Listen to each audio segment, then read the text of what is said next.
이등병 김민준으로서 내 존재는 막사 안의 그림자 같은 것이었다. 거칠고 투박한 군화 소리, 선임들의 우렁찬 기합 소리, 밤낮으로 울려 퍼지는 훈련 소음 속에서 나는 늘 혼자였다.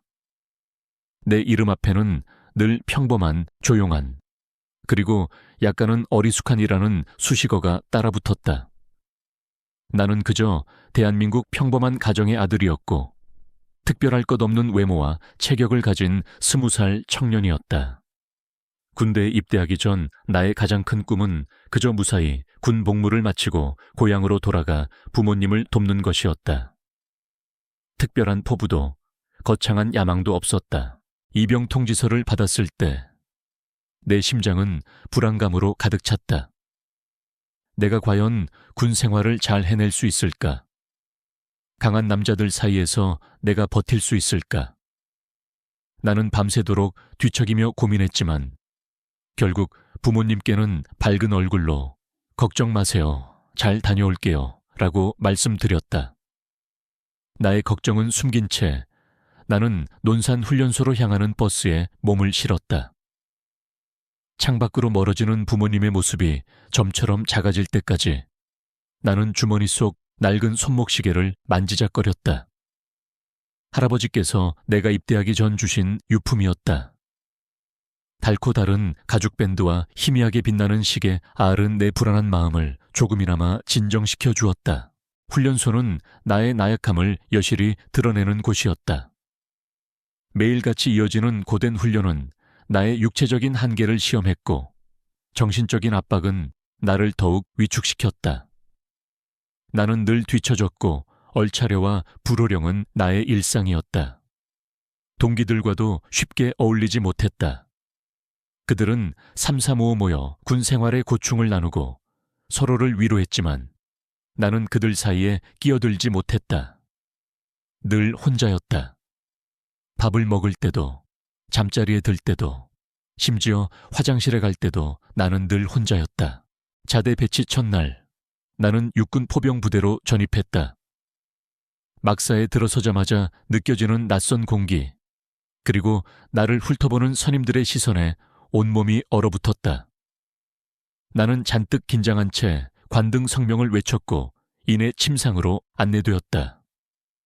내가 배정받은 곳은 내무반문 바로 옆 가장 눈에 띄는 자리였다. 나는 불안했지만 내색하지 않았다. 그저 고개를 숙인 채 조용히 내 자리를 정리했다. 나의 존재가 부디 그들에게 아무런 영향도 주지 않기를 바랐다. 이등병으로서의 삶은 늘 긴장의 연속이었다.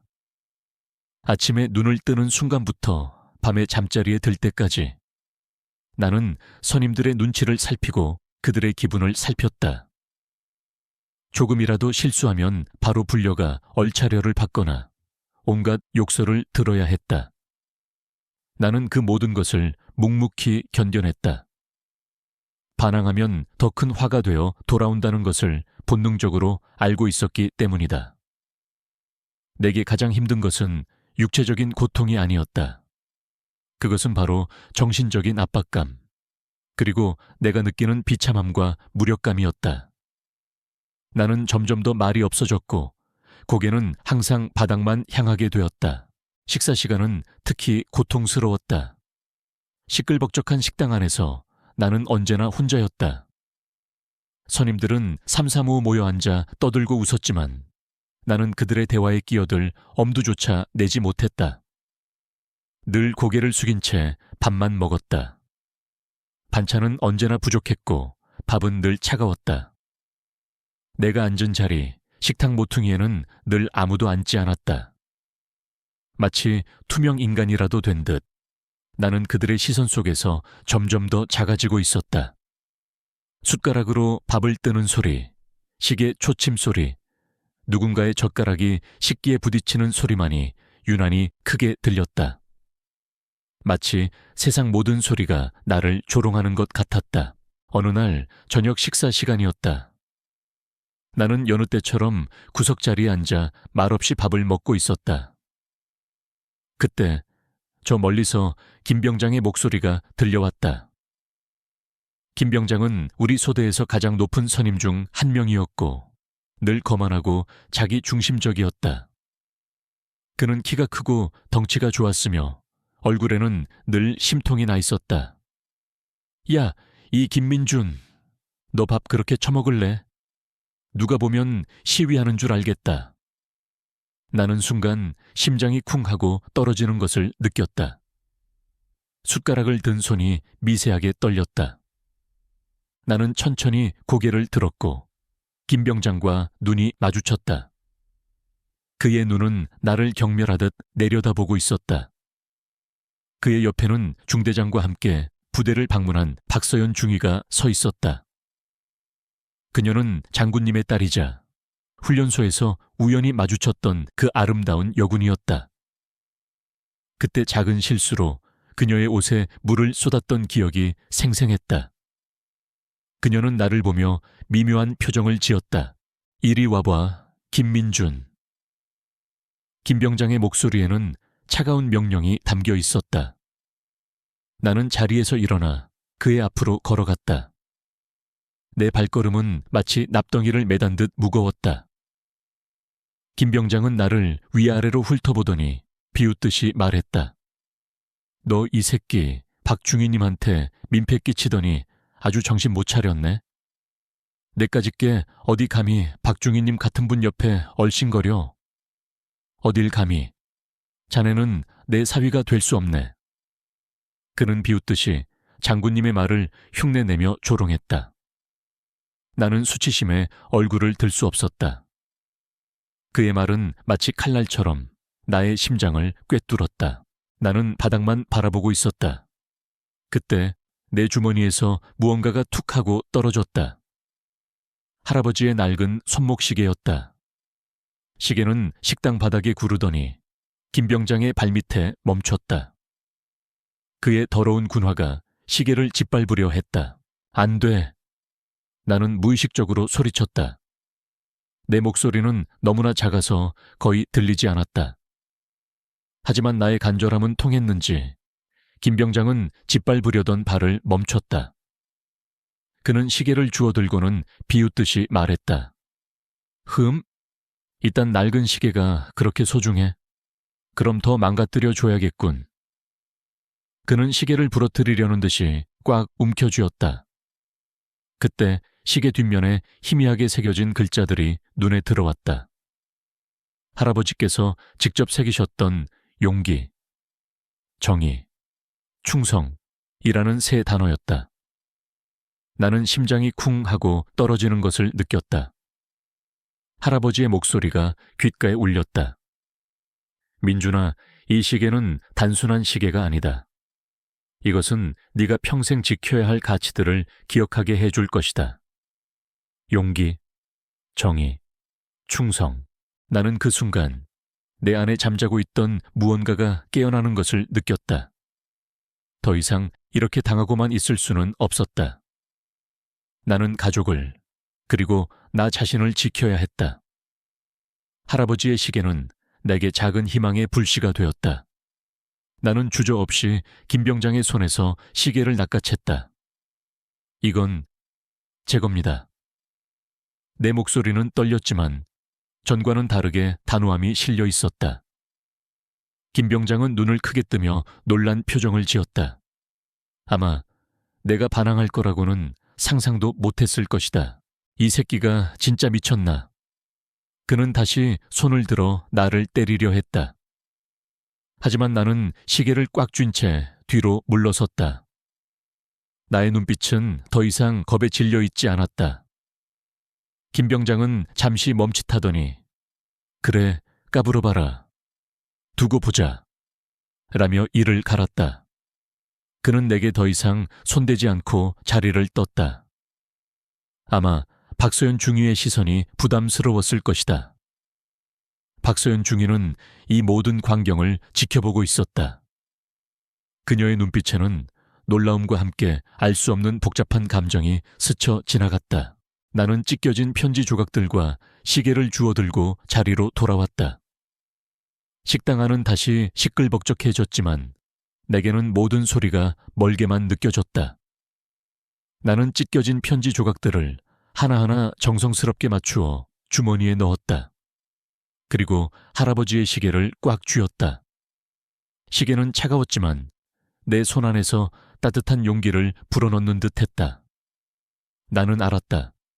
나의 싸움은 이제 막 시작되었다는 것을. 그리고 나는 더 이상 혼자가 아니라는 것을. 나는 내가 겪은 이 모욕을 잊지 않을 것이다. 그리고 언젠가 김병장의 오만함을 깨트리고 나의 진정한 가치를 증명해 보일 것이다.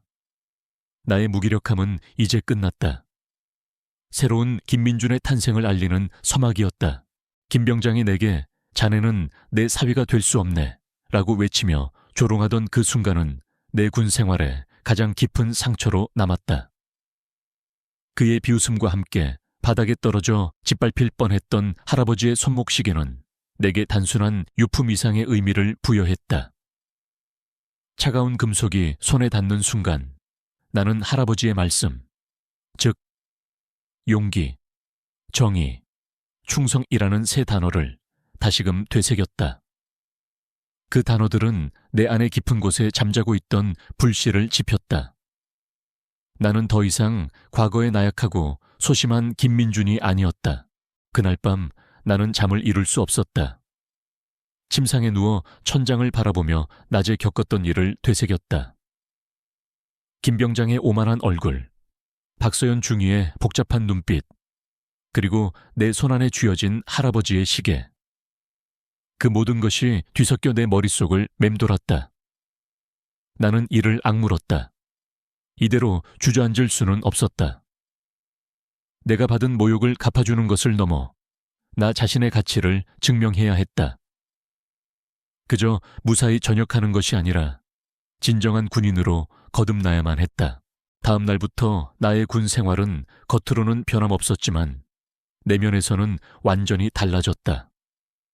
나는 여전히 선임들의 눈치를 살폈고 그들의 지시에 순응했다. 하지만 내 눈빛은 더 이상 공포에 질려 있지 않았다. 나는 김병장의 모든 행동을 주시하기 시작했다. 그가 다른 후임들을 괴롭히는 방식, 그가 사용하는 언어, 그의 오만함 뒤에 숨겨진 나약함까지도. 나는 마치 관찰자처럼 그의 행동 패턴을 분석했다. 그의 작은 행동 하나하나가 내게는 분노의 촉매제가 되었다. 김병장은 여전히 나를 가장 만만한 대상으로 여겼다. 그는 틈만 나면 나를 불러내 트집을 잡고 괴롭혔다. 하지만 나는 그의 모든 괴롭힘을 마치 성장을 위한 시험처럼 받아들였다. 그가 내게 소리를 지르고 비난할 때마다 나는 속으로 다짐했다. 네가 나를 괴롭히는 만큼 나는 더 강해질 것이다. 그리고 언젠가 너의 오만함을 깨트려 줄 것이다. 나의 복수심은 나의 의지를 더욱 단단하게 만들었다. 나는 군 생활에 적응하기 위해 필사적으로 노력했다. 체력 훈련에 매달렸고 기술 훈련에도 적극적으로 참여했다. 나는 할아버지의 시계를 늘 손목에 차고 다녔다. 시계는 나의 목표를 상기시켜주는 상징이 되었다. 새벽 일찍 일어나 혼자서라도 연병장을 달렸고 늦은 밤까지 기술 교범을 읽으며 포병 부대의 임무와 장비에 대해 공부했다. 나의 몸은 점차 단단해졌고 나의 지식은 깊어졌다. 다른 병사들은 나의 변화에 놀라는 듯했다. 특히 이등병 시절 나와 비슷하게 소심하고 위축되었던 동기 박찬호는 나의 변화를 가장 가까이서 지켜보았다. 박찬호는 김병장에게 자주 괴롭힘을 당하는 또 다른 이등병이었다. 그는 나처럼 순종적이었지만 마음속에는 늘 반항심이 끓어오르는 듯했다. 나는 그의 모습에서 과거의 나를 보았다. 그리고 생각했다. 나 혼자만의 싸움이 아니었다. 박찬호와 같은 피해자들이 셀 수 없이 많을 것이다. 나는 그들을 위해서라도 이 싸움을 계속해야만 했다. 나는 박찬호에게 조심스럽게 접근했다. 식사 시간이나 작업 중에 몰래 그의 옆에 앉아 작은 위로의 말을 건넸다. 힘내라, 찬우야. 곧 좋아질 거야. 처음에는 그가 나를 경계하는 듯했지만 시간이 지나면서 그는 나의 진심을 알아차린 듯했다. 우리는 말없이 서로에게 의지하는 사이가 되었다. 나는 그에게 김병장의 행동을 관찰하고 기록해두라고 조언했다. 박찬호는 나의 말에 의아해했지만 이내 고개를 끄덕였다. 그는 나의 은밀한 계획에 동참하게 된 것이다. 나는 군대에서 장군님의 딸로 유명한 박서연 중위의 소식을 계속 접했다.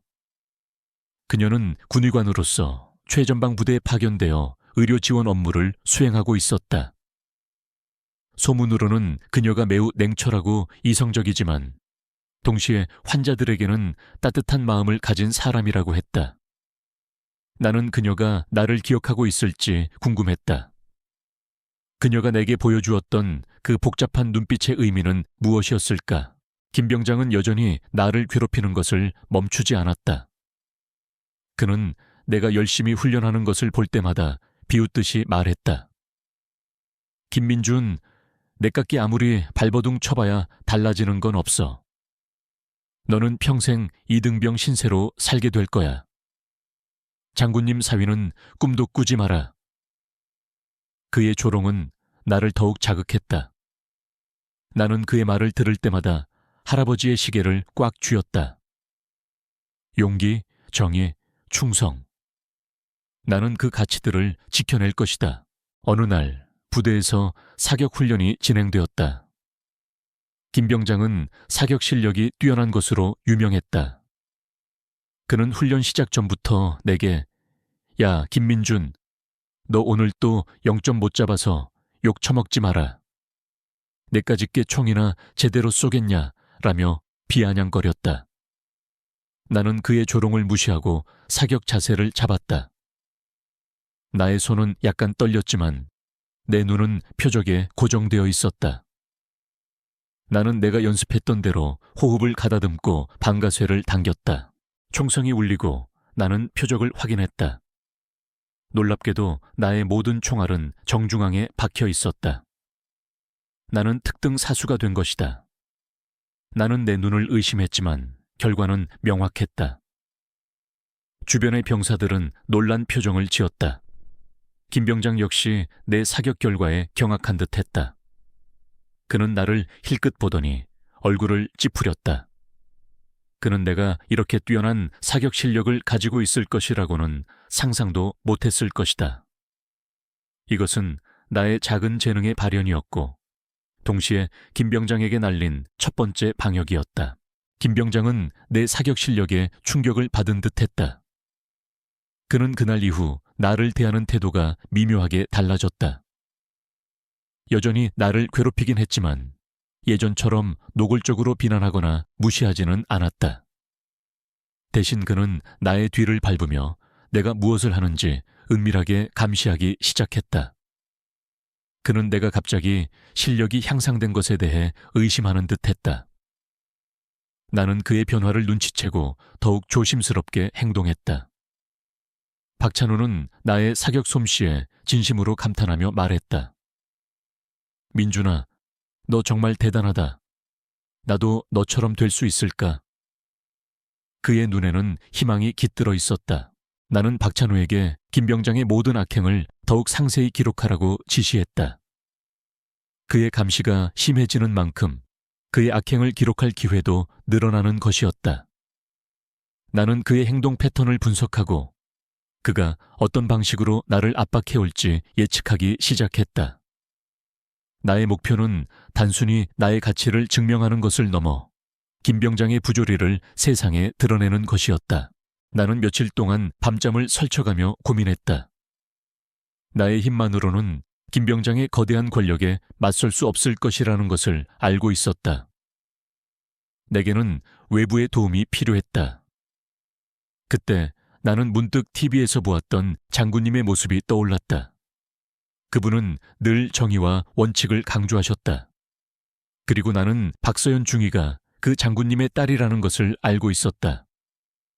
박서연 중위는 나의 첫 대면에서 나를 조롱했던 장군님의 딸이었지만 동시에 나의 작은 재능을 목격한 유일한 인물이기도 했다. 그녀는 나의 조력자가 될 수 있을까? 아니면 그녀 역시 김 병장과 같은 생각을 하고 있을까? 나는 알 수 없었다. 하지만 나는 최후의 수단으로 장군님께 편지를 쓰는 것을 고려하기 시작했다. 물론 직접 보낼 수는 없을 터였다. 나는 이 편지를 어떻게 장군님께 전달할지, 그리고 내가 이 모든 일을 벌였을 때 어떤 결과가 닥칠지 밤새도록 고민했다. 나의 군 생활은 이제 절반도 지나지 않았다. 내가 이 일을 벌이면 남은 군 생활이 더욱 힘들어질 수도 있었다. 하지만 김 병장이 내게 가했던 모욕과 박서연 중위 앞에서 내가 겪었던 그 수치심을 떠올리자 모든 두려움은 사라졌다. 이것은 나를 위한 싸움이 아니었다. 나처럼 김 병장에게 시달리는 수많은 후임들을 위한 싸움이었다. 더 이상 침묵할 수는 없었다.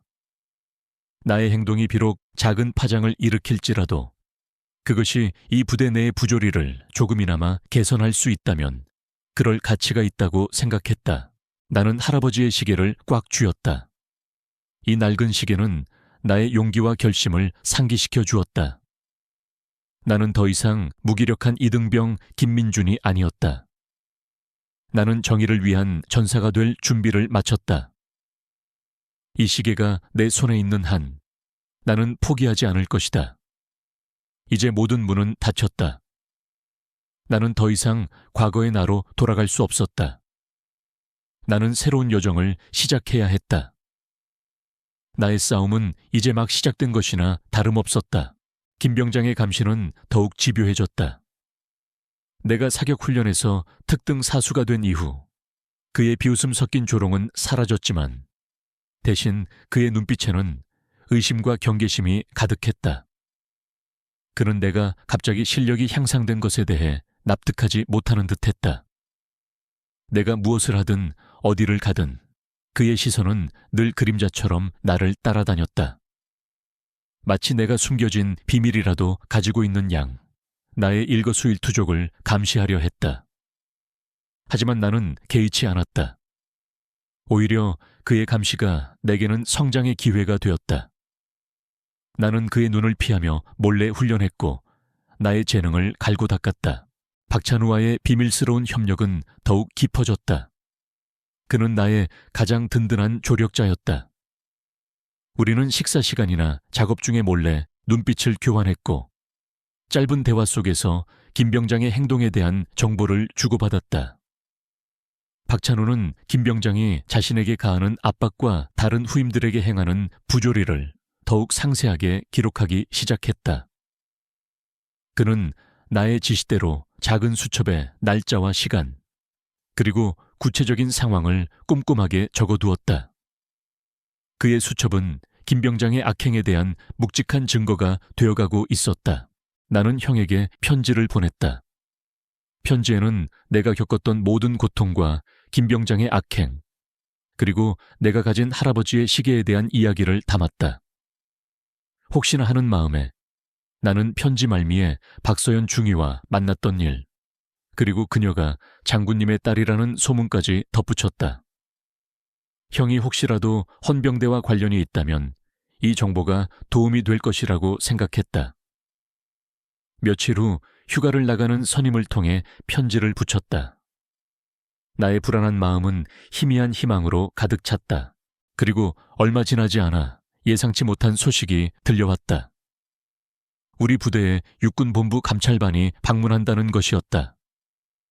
감찰반의 방문은 통상적으로 부대 내 비리나 부조리가 발생했을 때 이루어지는 것이었다. 모든 간부들과 선임들은 바짝 긴장했고 막사 안에는 미묘한 불안감이 감돌았다. 나는 혹시 나의 편지가 형에게 전달되었고 형이 이 모든 일을 계획한 것이 아닐까 하는 희미한 기대를 품었다. 나의 심장은 흥분과 함께 알 수 없는 예감으로 뛰기 시작했다. 감찰반의 방문은 훈련과 동시에 진행되었다. 감찰반원들은 훈련장 곳곳을 돌아다니며 병사들의 훈련 태도를 점검하고 무언가를 기록했다. 나는 감찰반의 시선 속에서 김 병장을 주시했다. 그는 감찰반의 눈을 의식하며 평소보다 훨씬 더 조심스럽게 행동했다. 그의 오만한 표정은 온데간데 없고 대신 긴장감과 초조함이 역력했다. 어느 날 우리는 포병 사격 훈련을 진행하고 있었다. 넓은 훈련장은 포탄이 터지는 소리와 병사들의 기합 소리로 가득했다. 김 병장은 포반장으로서 병사들을 지휘하고 있었다. 그는 평소처럼 오만하게 명령을 내렸지만 그의 목소리에는 이전과 같은 위압감은 없었다. 나는 포탄을 장전하는 병사 중 한 명으로 참여하고 있었다. 나의 손은 숙련된 병사처럼 능숙하게 움직였다. 할아버지의 시계는 나의 손목에서 묵직하게 존재감을 드러냈다. 훈련이 절정에 달했을 때 예상치 못한 상황이 발생했다. 포반의 통신 장비에 갑작스러운 오류가 발생한 것이다. 통신 장비는 포격 목표를 정확히 전달하는 데 필수적인 장비였다. 통신이 두절되자 포반은 순식간에 혼란에 빠졌다. 젠장, 통신이 왜 안 돼? 누가 빨리 고쳐봐. 김 병장이 짜증스럽게 소리쳤지만 아무도 나서지 못했다. 포병 장비는 복잡했고 고장 원인을 파악하기 어려웠다. 만약 통신 오류가 해결되지 않으면 포격 목표가 빗나가거나 아군에게 오발될 위험까지 있었다. 상황은 일촉즉발이었다.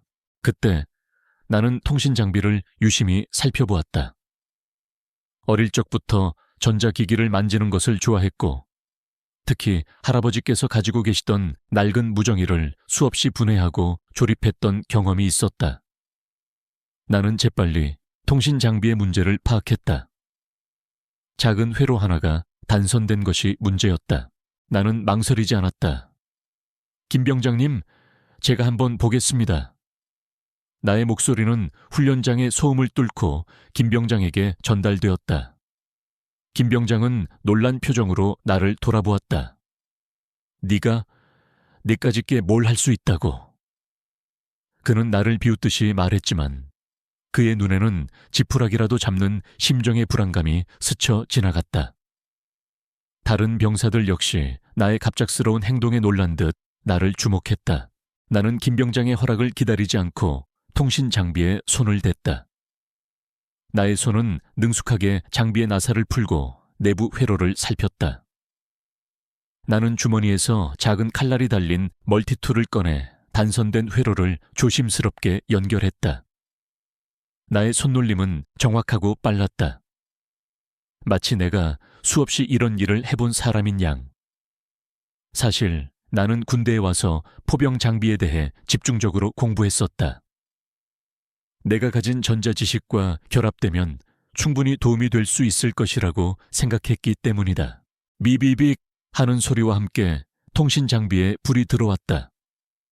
장비는 정상적으로 작동하기 시작했다. 나는 통신 장비를 다시 조립하고 김 병장에게 내밀었다. 병장님, 고쳤습니다. 김 병장은 경악한 표정으로 통신 장비를 받아 들었다. 그는 내가 이렇게 뛰어난 기술을 가지고 있을 것이라고는 상상도 못했을 것이다.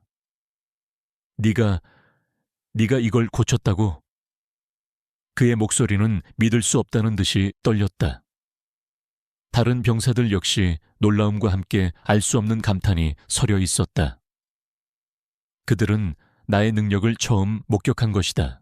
바로 그때 감찰반의 고위 간부 한 명과 함께 박서연 중위가 우리 포반으로 다가왔다. 박서연 중위는 통신 장비를 들고 있는 김 병장과 나를 번갈아 보더니 나의 얼굴에서 미묘한 변화를 감지한 듯 했다. 그녀의 눈빛에는 놀라움과 함께 작은 호기심이 스쳐 지나갔다. 그녀는 내가 이전에 물을 쏟았던 그 나약한 이등병이 아니라는 것을 직감한 듯 했다. 감찰반 간부는 김 병장에게 통신 장비 고장 상황에 대해 물었고 김 병장은 얼버무리며 대답했다.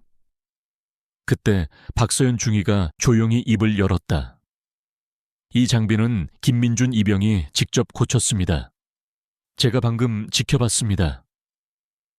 그녀의 목소리는 차분했지만 단호했다.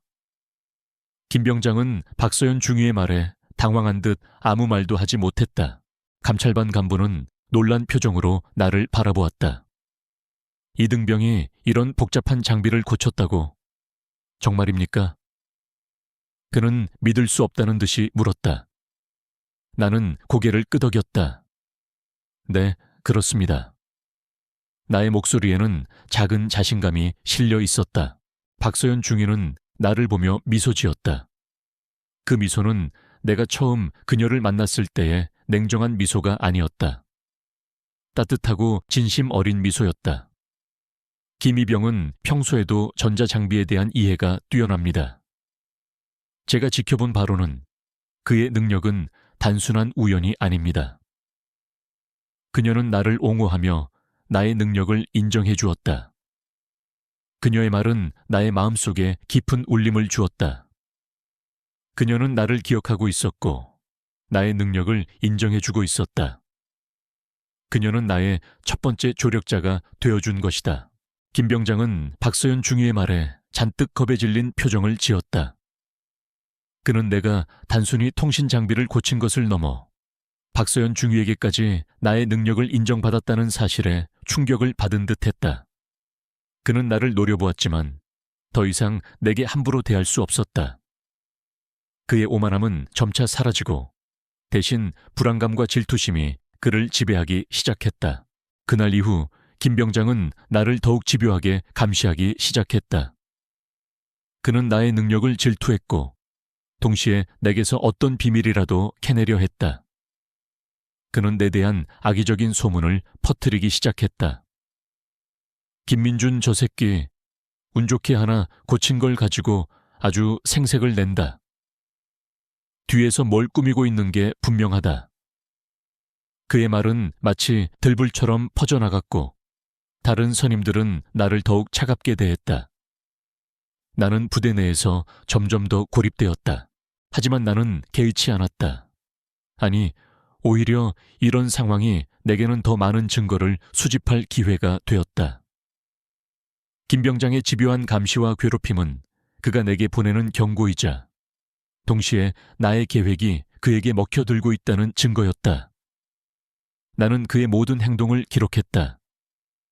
그의 비열한 소문, 그가 나를 따돌리는 방식, 심지어 그가 다른 선임들에게 내 대한 불만을 늘어놓는 모습까지도. 나는 그의 행동 패턴을 분석하고 그가 어떤 방식으로 나를 압박해 올지 예측하기 시작했다. 박찬호는 나의 가장 든든한 동맹이었다. 그는 김 병장의 악행을 꼼꼼하게 기록했고 내게 중요한 정보를 전달해 주었다. 우리는 서로의 존재를 통해 이 지옥 같은 군 생활을 버텨낼 수 있었다. 나의 첫 번째 능력 발현은 김 병장에게 충격을 주었지만 동시에 그를 더욱 잔인하게 만들었다. 나는 이제 더 이상 뒤로 물러설 수 없었다. 나의 다음 목표는 김 병장의 오만함을 완전히 꺾고 나의 진정한 가치를 장군님 앞에서 증명하는 것이었다. 나는 할아버지의 시계를 꽉 쥐었다. 용기, 정의, 충성. 나는 이 가치들을 지켜낼 것이다. 김 병장의 감시는 마치 거미줄처럼 나를 옥죄어왔다. 내가 통신 장비를 수리한 이후 그의 의심은 확신으로 변한 듯했다. 그는 내가 숨겨진 재능을 가지고 있다는 것을 직감했고 그것이 자신에게 위협이 될 것이라고 생각한 모양이었다. 그는 사사건건 나를 트집 잡았고 작은 실수라도 보이면 마치 맹수처럼 달려들었다. 막사하는 김 병장의 살기, 어린 시선과 나의 긴장감으로 가득 찼다. 하지만 나는 그의 압박 속에서도 묵묵히 나의 길을 걸었다. 나는 그의 모든 행동을 주시했고 그의 약점을 파고들 기회를 엿보았다. 할아버지의 시계는 나의 손목에서 묵직하게 존재감을 드러내며 내게 용기를 불어넣어 주었다. 박찬호는 나의 든든한 동맹이었다. 그는 김 병장의 눈을 피해 내게 중요한 정보를 전달해 주었고 그의 악행을 꼼꼼하게 기록했다. 박찬호의 수첩은 이제 김 병장의 부조리에 대한 확실한 증거가 되어가고 있었다. 우리는 서로의 존재를 통해 이 지옥 같은 군 생활을 버텨냈다. 때로는 말없이 눈빛을 교환하는 것만으로도 서로에게 큰 힘이 되었다. 어느 날 부대에 최대 규모의 야외 전술훈련 공고가 붙었다. 이번 훈련은 실전과 같은 상황을 가정하여 진행되며 고위급 장교들이 직접 참관한다는 내용이었다. 특히 박서연 중위를 비롯한 군의관들도 훈련에 동참하여 응급 상황에 대비한다는 공지가 나의 눈길을 사로잡았다. 나는 직감했다. 이것이야말로 내가 나의 능력을 장군님 앞에서 직접 증명하고 김병장의 오만함을 완전히 꺾을 최후의 기회라는 것을. 훈련 당일 새벽부터 비가 내리기 시작했다.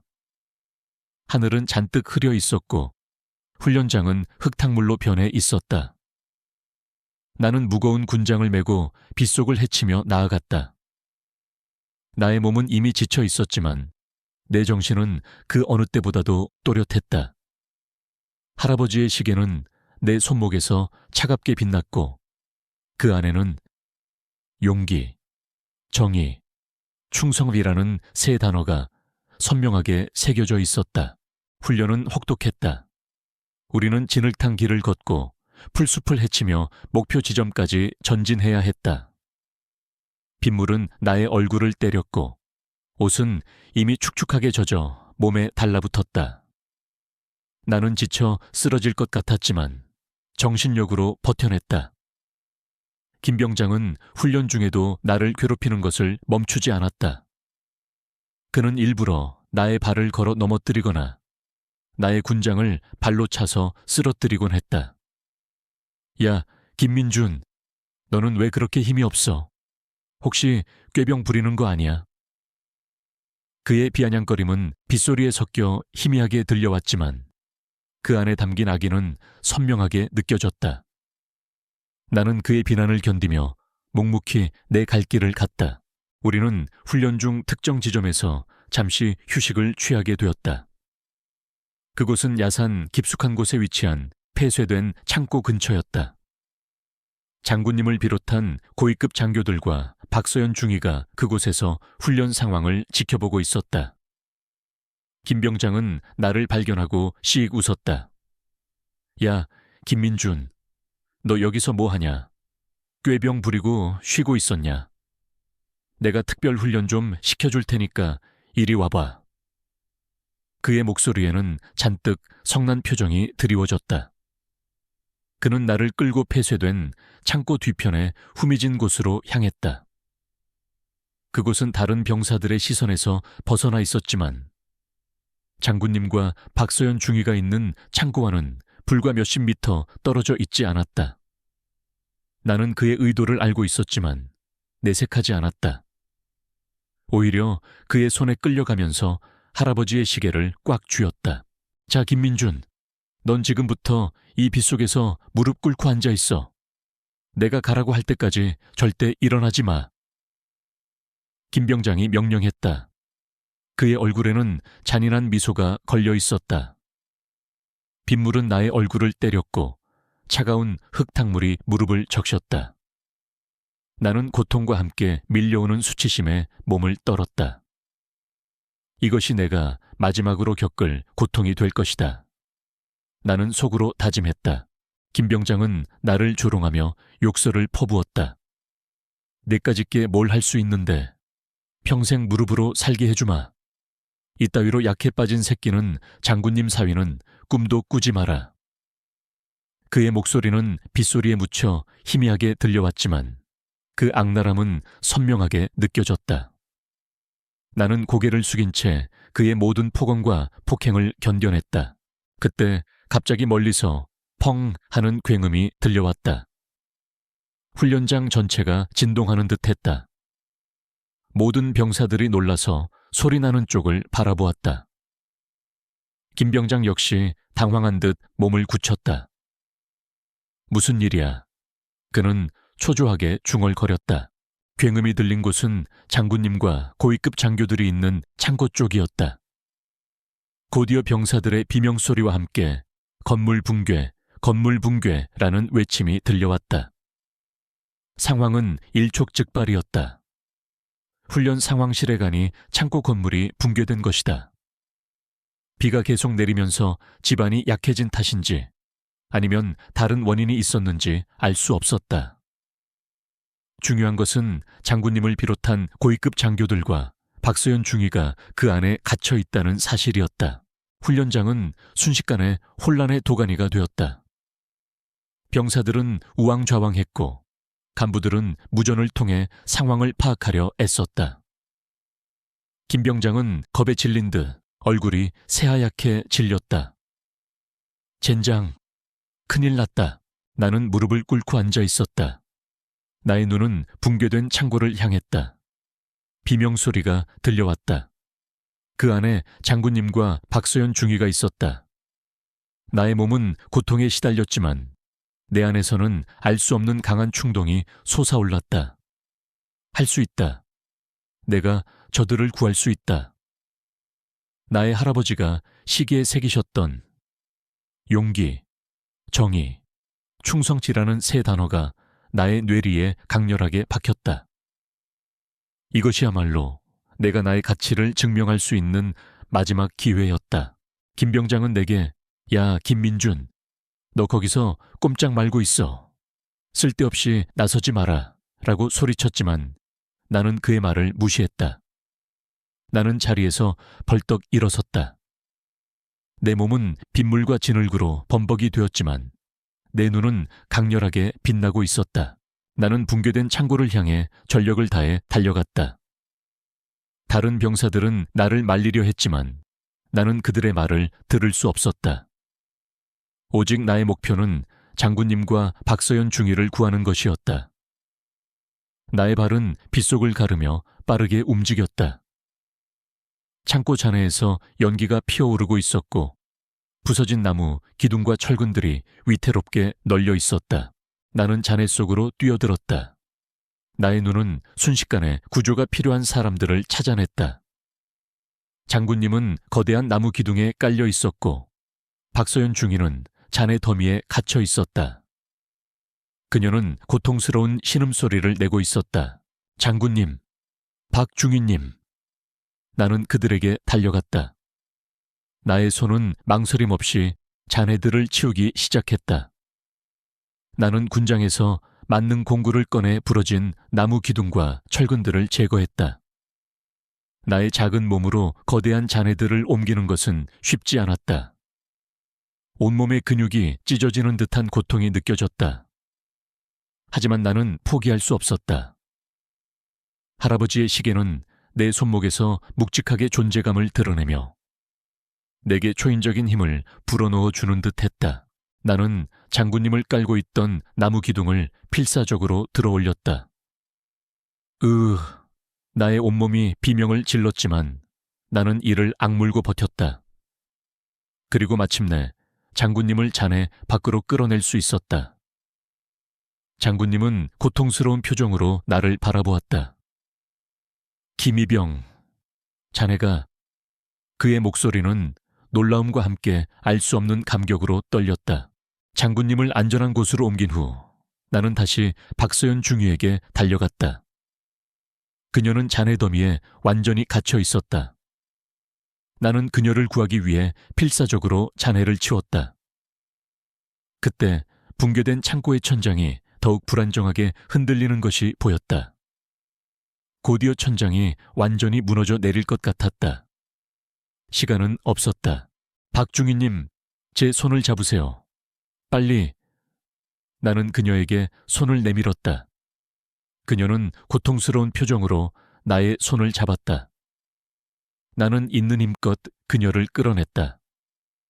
그 순간 천장이 쾅 하는 소리와 함께 완전히 무너져 내렸다. 우리는 간발의 차이로 위험에서 벗어날 수 있었다.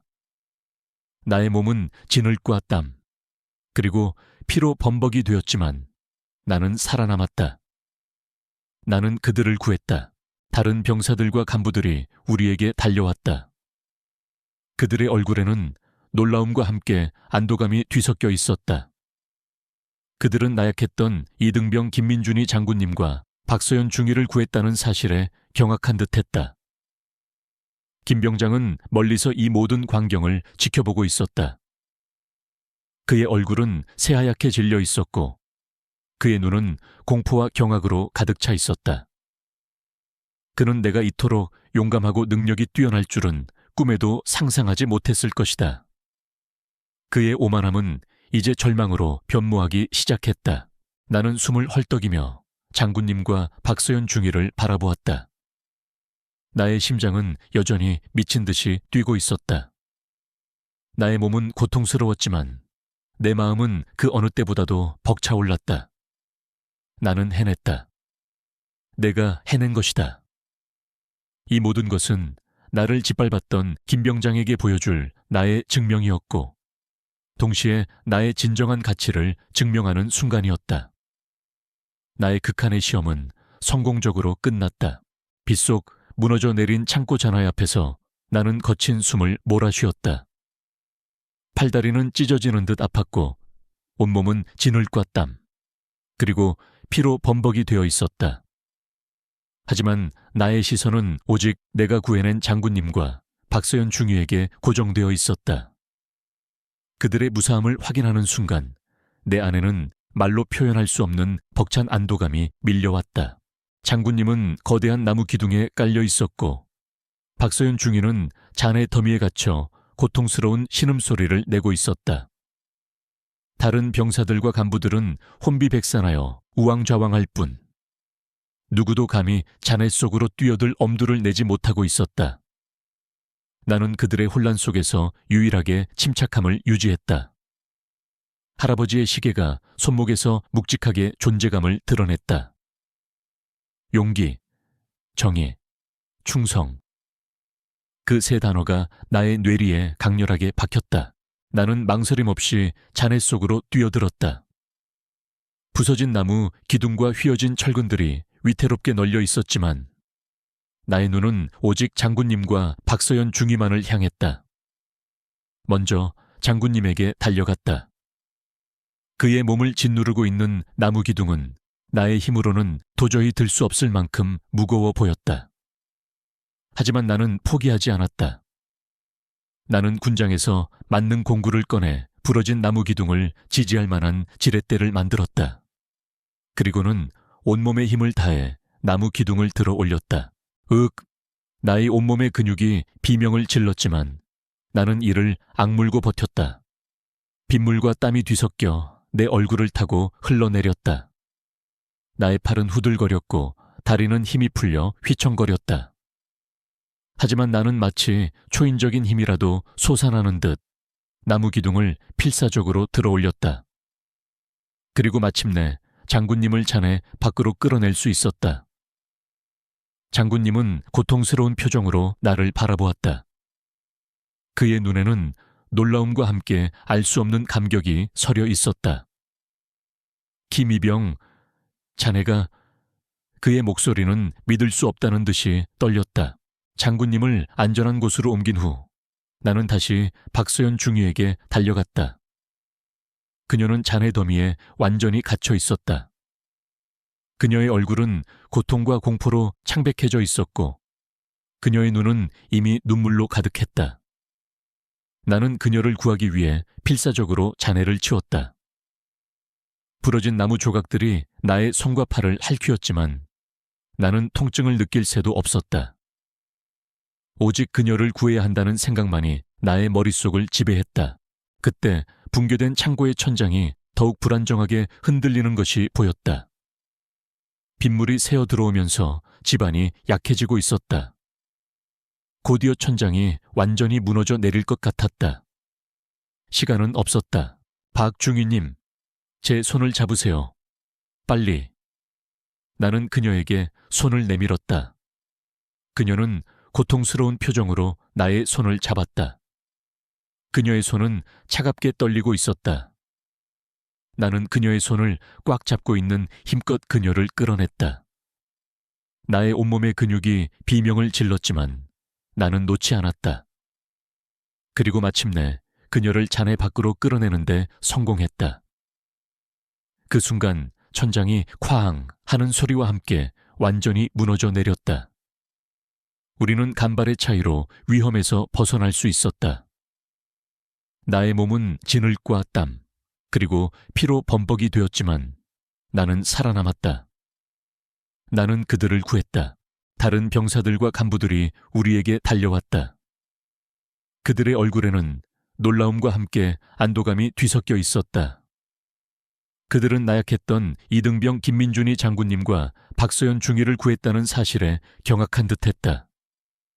멀리서 김 병장이 이 모든 광경을 지켜보고 있었다. 그의 얼굴은 새하얗게 질려 있었고 그의 눈은 공포와 경악으로 가득 차 있었다. 그는 내가 이토록 용감하고 능력이 뛰어날 줄은 꿈에도 상상하지 못했을 것이다. 그의 오만함은 이제 절망으로 변모하기 시작했다. 나는 숨을 헐떡이며 장군님과 박서연 중위를 바라보았다. 나의 심장은 여전히 미친 듯이 뛰고 있었다. 나의 몸은 고통스러웠지만 내 마음은 그 어느 때보다도 벅차올랐다. 나는 해냈다. 내가 해낸 것이다. 이 모든 것은 나를 짓밟았던 김 병장에게 보여줄 나의 증명이었고 동시에 나의 진정한 가치를 증명하는 순간이었다. 나의 극한의 시험은 성공적으로 끝났다. 장군님은 피 묻은 손으로 나의 어깨를 잡았다. 그의 눈에는 깊은 감동과 함께 알 수 없는 존경심이 서려 있었다. 김이병, 자네가 나의 목숨을 구했네. 정말 고맙네. 그의 목소리는 떨렸고 그의 눈에는 눈물이 그렁그렁 맺혀 있었다. 그는 더 이상 나를 하찮은 이등병으로 보지 않았다. 그의 눈빛은 나를 영웅으로 대하고 있었다. 박서연 중위는 잔해 더미에 기대어 울고 있었다. 그녀는 나의 이름을 부르며 내게 달려와 나의 피 묻은 손을 잡았다. 김이병님, 정말 감사합니다. 정말 감사합니다. 제가 너무나 큰 실수를 했어요. 그녀의 목소리는 흐느낌에 잠겨 있었다. 그녀의 눈빛에는 놀라움과 함께 깊은 감사와 새로운 감정이 스쳐 지나갔다. 그녀는 내가 처음 만났을 때 물을 쏟았던 그 나약한 이등병이 아니었다. 그녀는 내가 자신과 아버지를 구한 용감한 영웅이라는 것을 직감한 듯했다. 훈련장은 순식간에 구조활동으로 분주해졌다. 구조대원들이 현장에 도착하여 잔해 속에서 다른 부상자들을 구조하기 시작했다. 나는 장군님과 박서연 중위와 함께 안전한 곳으로 옮겨져 응급처치를 받았다. 나의 몸은 통증으로 가득했지만 내 마음은 한없이 가벼웠다. 나는 내가 해야 할 일을 해냈고 그들을 구했다. 나는 주변을 둘러보았다. 모든 병사들이 나를 경이로운 눈빛으로 바라보고 있었다. 그들의 눈에는 존경심과 함께 알 수 없는 감탄이 서려 있었다. 김 병장은 멀리서 이 모든 광경을 지켜보고 있었다. 그의 얼굴은 피골이 상접했고 그의 눈에는 이전의 오만함 대신 두려움과 함께 깊은 체념이 드리워져 있었다. 그는 자신이 그렇게도 무시하고 조롱했던 이등병이 자신의 목숨을 구했다는 사실에 충격을 받은 듯했다. 그의 입술은 파르르 떨렸지만 아무 말도 하지 못했다. 그의 오만함은 완벽하게 꺾였다. 나는 나의 손목에 채워진 할아버지의 시계를 바라보았다. 시계는 차가웠지만 그 안에는 따뜻한 온기가 느껴졌다. 할아버지께서 시계에 새기셨던 용기, 정의, 충성아이라는 세 단어가 나의 뇌리에 강렬하게 울려 퍼졌다. 나는 그 가치들을 지켜냈고 나 자신을 증명했다. 이 모든 것은 나의 승리였다. 나의 명예는 회복되었고 나는 더 이상 평범한, 조용한, 그리고 약간은 어리숙한 이등병이 아니었다. 나는 생명을 구한 영웅이자 진정한 군인이 되었다. 무너진 창고 잔해 속에서 내가 장군님과 박서연 중위를 구출해낸 사건은 삽시간에 부대 전체에 퍼져나갔다. 나의 이름은 더 이상 약골 이등병이 아니었다.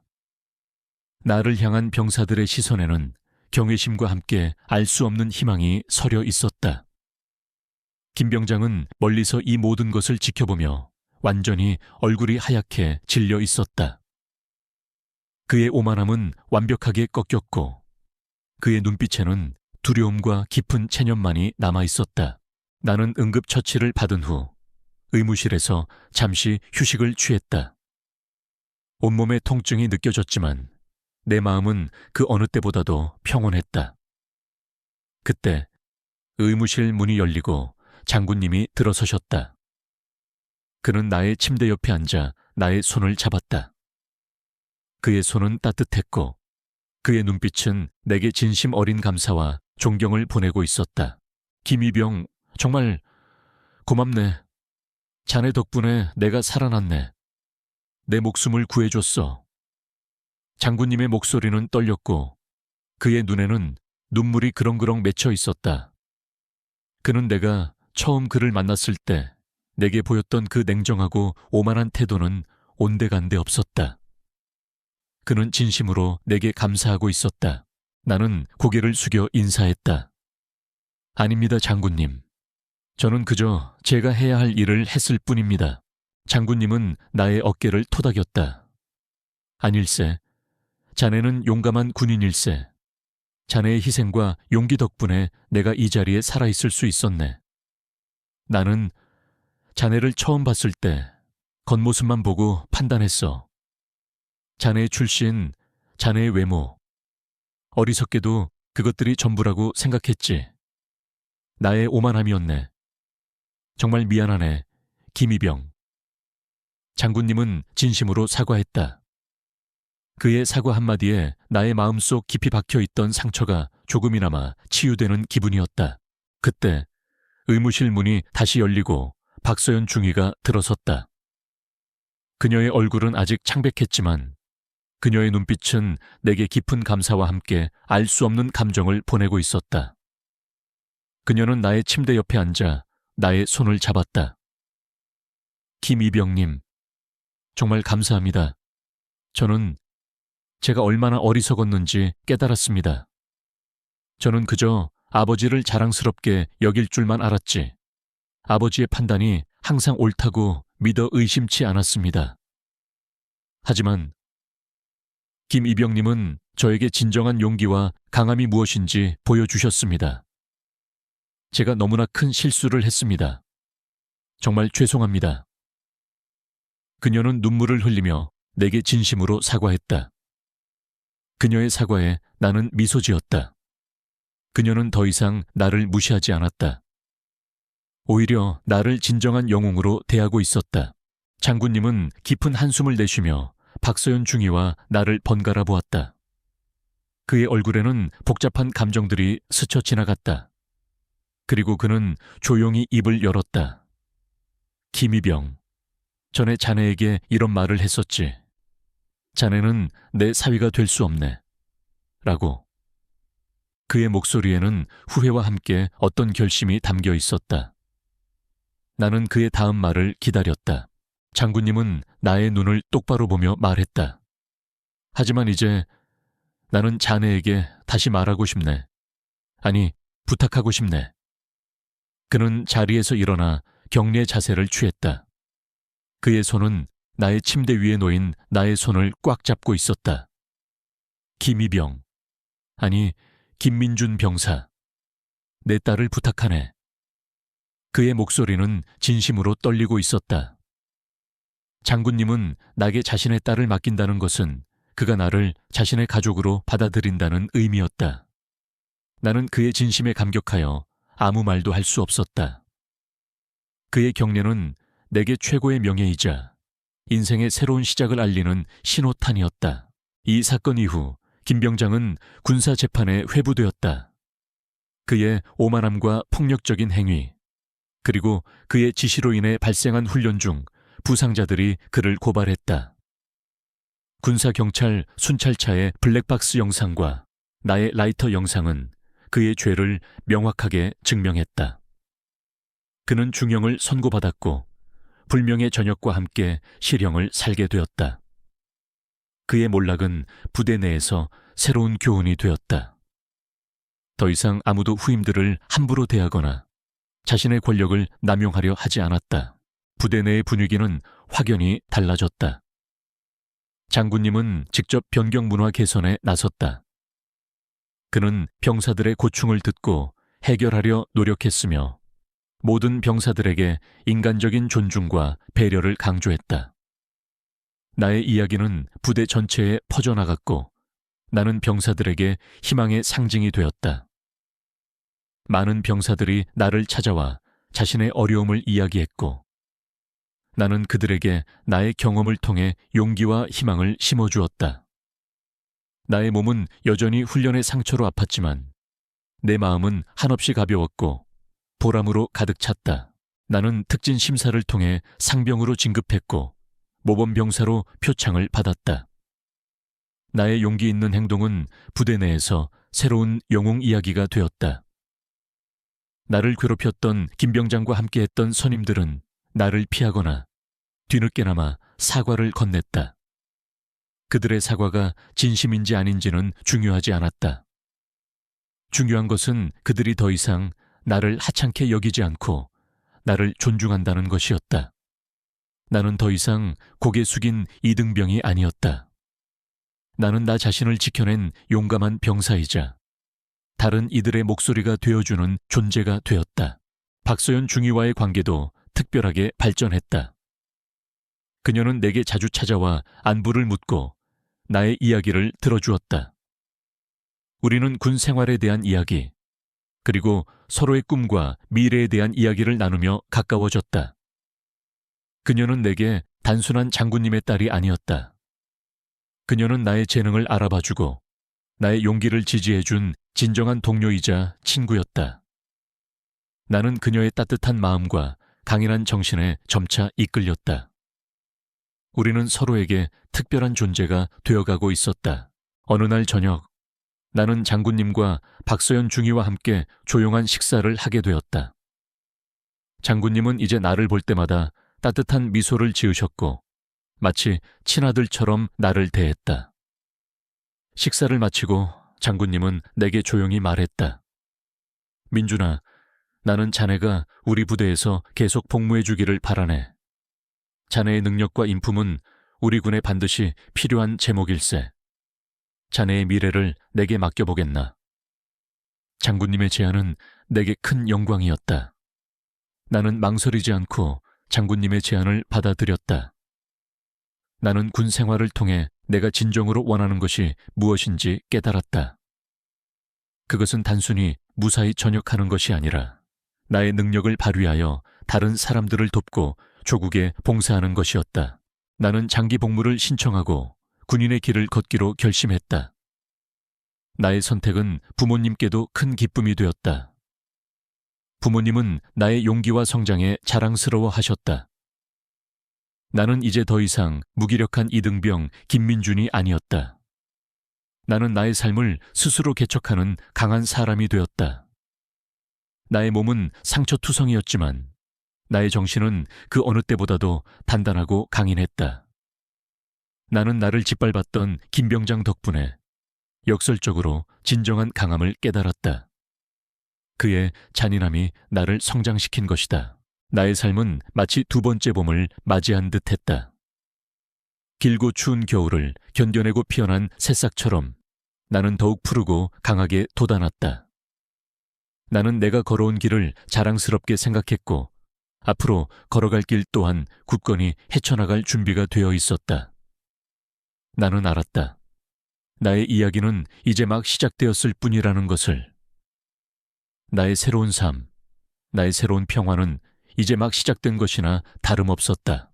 군문을 나서던 날, 나의 발걸음은 그 어느 때보다 가볍고 단단했다. 낡았지만 묵직한 할아버지의 손목시계는 내 손목에서 여전히 묵묵히 빛나고 있었다. 더 이상 나약하고 소심했던 이등병 김민준은 존재하지 않았다. 군대라는 혹독한 시련, 그리고 김병장의 잔인한 괴롭힘 속에서 나는 비로소 나 자신의 진정한 가치를 발견하고 강인한 사람으로 거듭났다. 나는 이제 다른 사람들의 아픔을 이해하고 그들을 도울 수 있는 존재가 되었다. 저녁 후 나는 나의 군 생활 경험을 바탕으로 새로운 길을 걷기로 결심했다.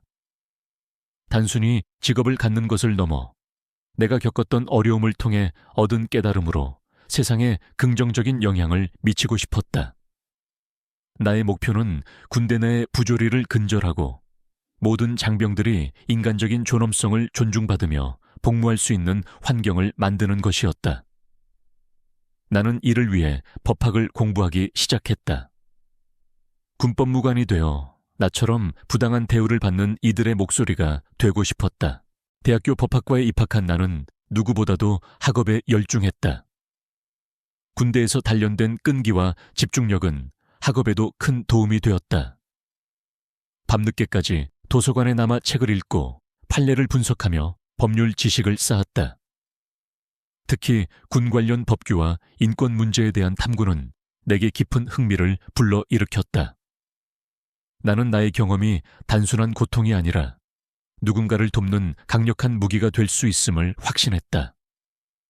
힘들 때마다 주머니에서 할아버지의 시계를 꺼내 들었다. 닳고 다른 시계는 나의 흔들리는 마음을 다잡아 주었고 할아버지께서 시계에 새기셨던 용기, 정의, 충성이라는 글귀는 나의 지침이 되었다. 마치 할아버지께서 여전히 내 곁에서 나를 응원하고 계시는 듯했다. 수많은 밤샘과 고된 노력 끝에 나는 마침내 군법무관 시험에 합격했다. 합격 소식을 들은 날, 나는 제일 먼저 부모님께 달려갔다.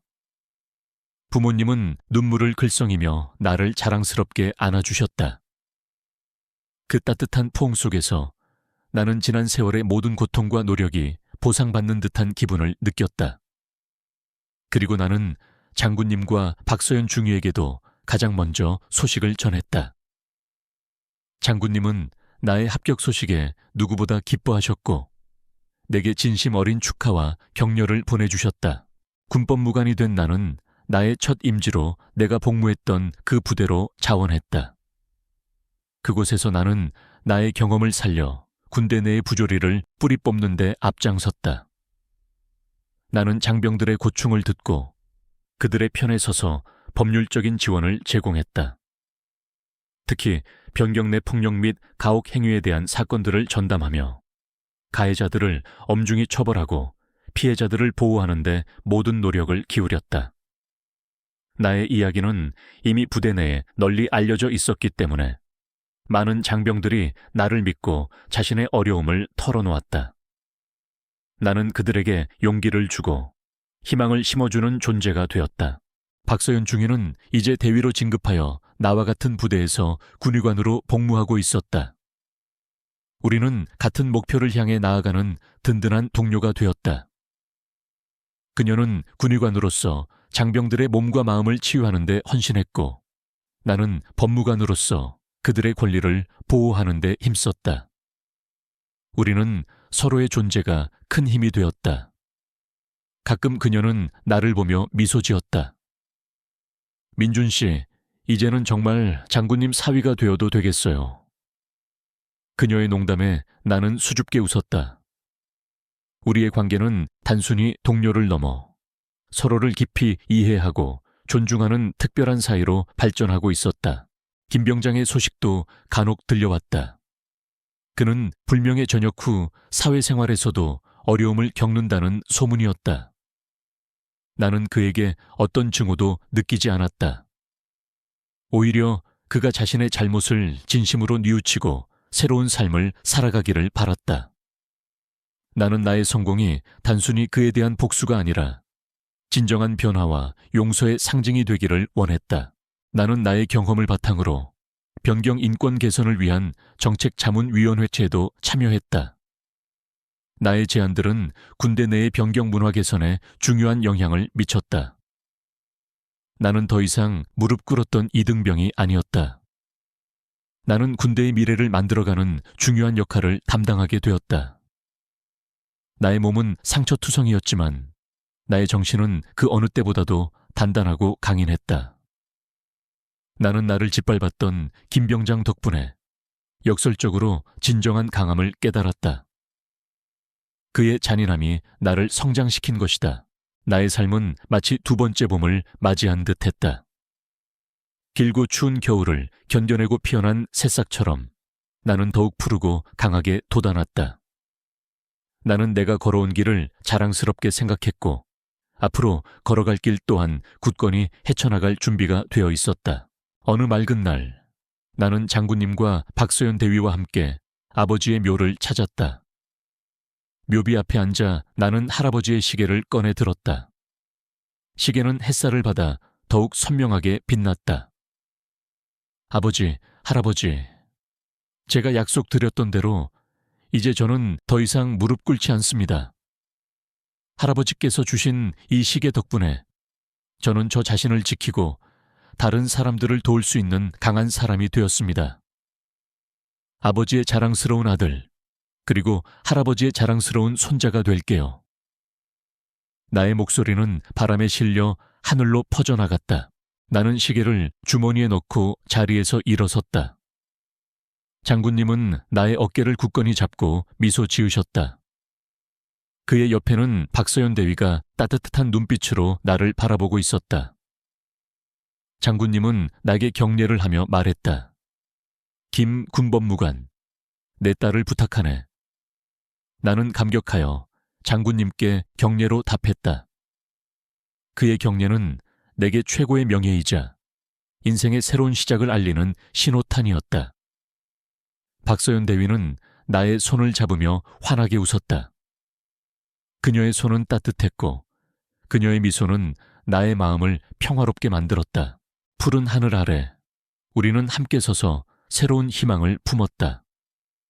나의 이야기는 이제 완전히 다른 방향으로 나아갈 것이다. 나는 군인으로서 그리고 한 인간으로서 정의로운 세상을 향한 우리의 여정을 끊임없이 기록하고 만들어갈 것이다. 나의 삶은 단순히 고난을 극복한 이야기가 아니었다. 그것은 용기와 사랑, 그리고 변화의 희망을 전달하는 아름다운 서사가 될 것이다. 이 영상을 끝까지 시청해 주셔서 진심으로 감사드립니다. 혹시 이 영상이 도움이 되셨거나 공감하셨다면 구독과 좋아요를 눌러주시고 알림 설정까지 부탁드립니다. 여러분의 작은 관심이 더 나은 세상을 만드는데 큰 힘이 됩니다. 또한 영상 내용과 관련하여 궁금한 점이나 나누고 싶은 이야기가 있다면 언제든지 댓글을 남겨주세요. 모든 댓글을 소중히 읽고 답변해 드리겠습니다. 여러분의 소중한 의견은 저에게 큰 힘이 됩니다. 다음 영상에서 또 만나요.